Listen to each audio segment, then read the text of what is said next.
Дараагийн мэдээлэл ерөнхий сайд Оюун Эрдэнэ Булган аймгийн Хутагөндөр сумын Хантай багийн нутаг Эг Сэлэнгийн бэлчирт байрлах Эгийн голын усан цахилгаан станцын төслийн талбайд ажиллаж байна.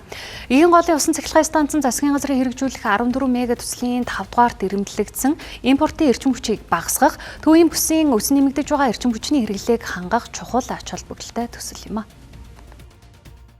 Дэлхийн үеийн хороо олон улсын байгаль хамгаалах холбооноос Эгийн голын усан цахилгаан станцын төслийг дангаар хэрэгжүүлэх нь Сэлэнг мөрөн байгаль нуурын экосистемд мэдэгдэхүйц нөлөөлөл үзүүлэхгүй болохыг тэмдэглэжээ. Гэхдээ төслийн байгаль орчин нийгмийн нөлөөллийн үнэлгээг ЮНЕСКОгийн аргачлал болон олон улсын стандартын дагуу боловсруулах чиглэл өгсөн байна. За өнөөдөр бол би орон нутгийн иргэдтэй уулзж байна. За Эрдэнэ бүрэнгийн усан цахилгаан станцыг бол бас одоо хэрэгжихэд орон нутгийн иргэд дэмжихгүй байсан. За энэ чинь одоо бидний зогсож байгаа газар бол ингээд одоо бидний дээр 80 метрийн одоо ус дүүрнэ гэсэн үг.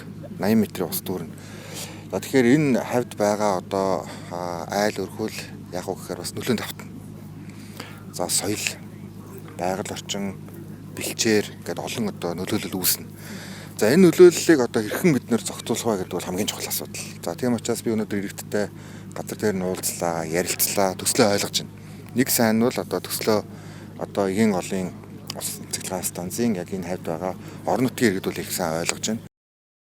Энэ хүрээнд 2025-аас 2026 онд Эгийн голын усан цахилгаан станцын Сэлэнг мөрний сав газрын экосистемд үзүүлэх өөрчлөлтийг тодорхойлох судалгаа, байгаль орчин, нийгмийн нөлөөллийн үнэлгээ, усан цахилгаан станцын туслах бомбт болон үндсэн техник эдийн засгийн үзүүлэлтийн нэмэлт судалгаа хийж төслийн бүтээн байгуулалтуудыг эхлүүлэх бэлтгэл ажлыг хангана. Монгол Орсын экспертийн ажлын хэсэг 2026 оны эхний хагас багтаан эцсийн дүгнэлт гаргахаар тохиролцсон байна.